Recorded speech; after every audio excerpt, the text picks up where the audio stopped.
आज मेरे लिए बहुत ही भावुक क्षण है।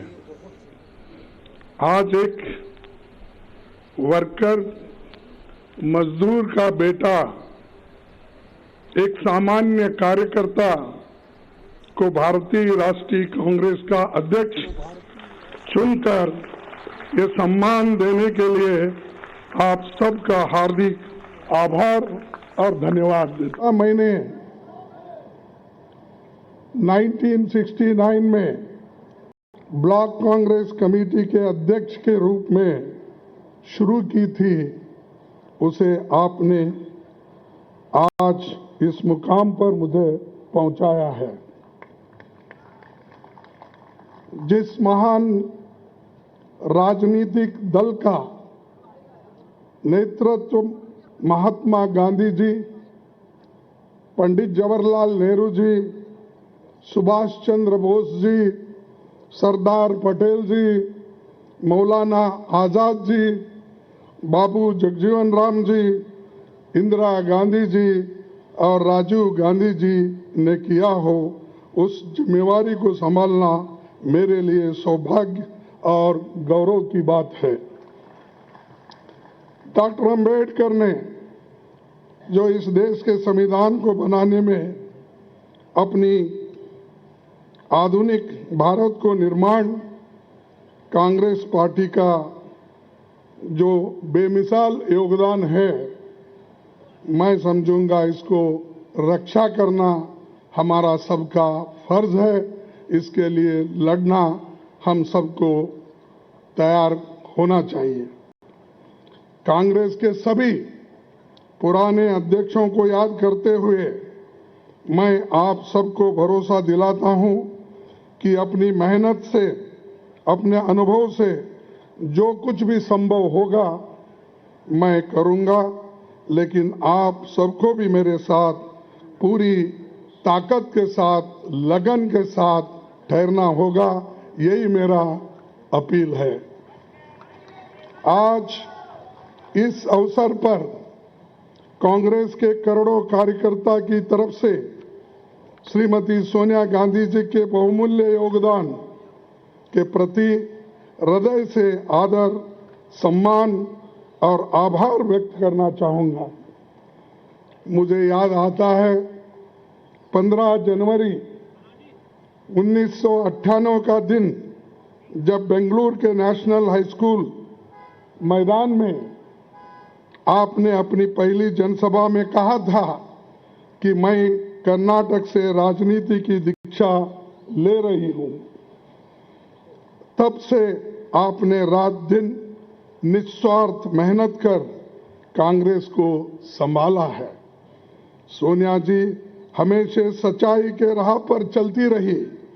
सिर्फ सत्ता के लिए राजनीति करने वालों के इस दौर में त्याग की जो मिसाल उन्होंने कायम की है, उसका कोई दूसरा उदाहरण मिलना मुश्किल है।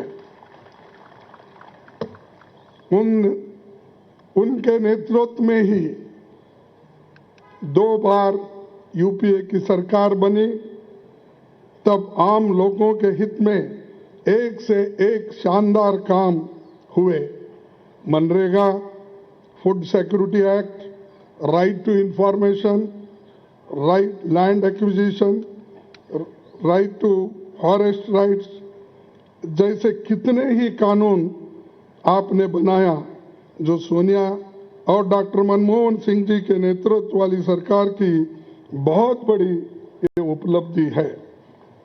उदयपुर के नवसंकल्प चिंतन शिविर में पार्टी को आगे लाने का जो ब्लूप्रिंट सोनिया जी के नेतृत्व में तैयार हुआ था, उसके लागू करने की जिम्मेदारी अब हम सब पर है। मैं जानता हूं कि ये दौर मुश्किल है।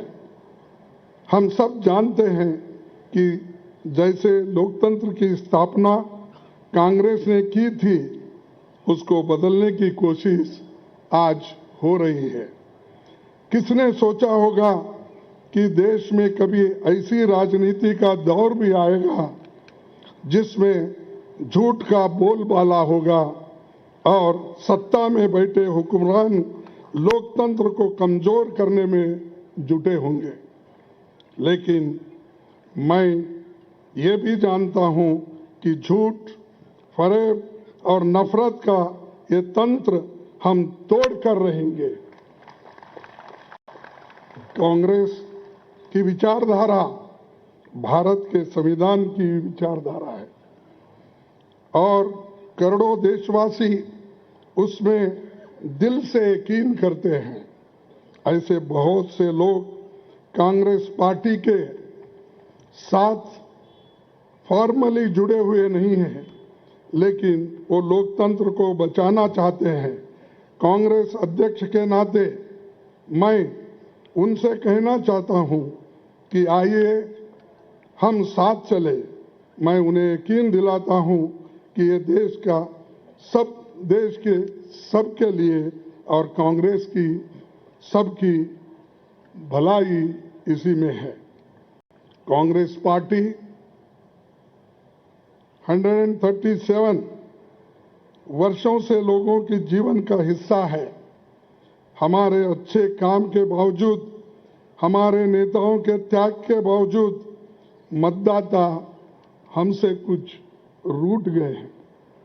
मैं राहुल गांधी जी की आभार मानता हूं, जिन्होंने इस बात को समझा और हर मुश्किल को दरकिनार करते हुए वो भारत जोड़ो यात्रा पर निकल पड़े हैं।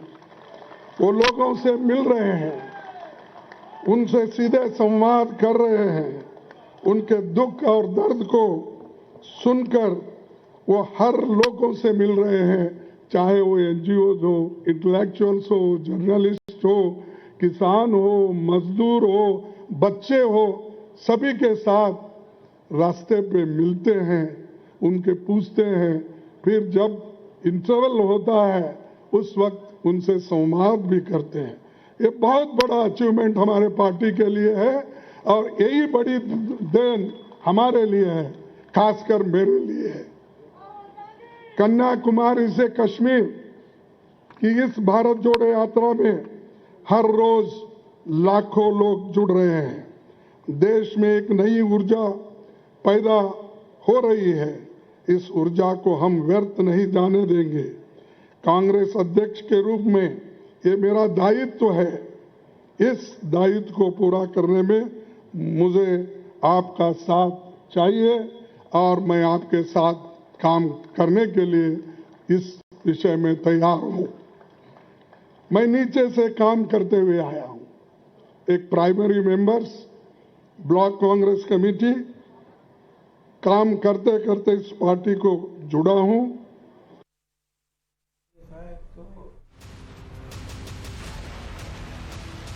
आकर आज पहुंचा हूं। मैंने खुद हर वक्त मुश्किल का सामना किया, जिसका सामना आम कार्यकर्ता और पार्टी के नेता करते हैं। पार्टी में काम करते हुए जो चुनौतियां आती हैं, जो उतार चढ़ाव आते हैं, जो आशा और निराशा से आप गुजरते हैं, मैं उनसे वाकिफ हूं।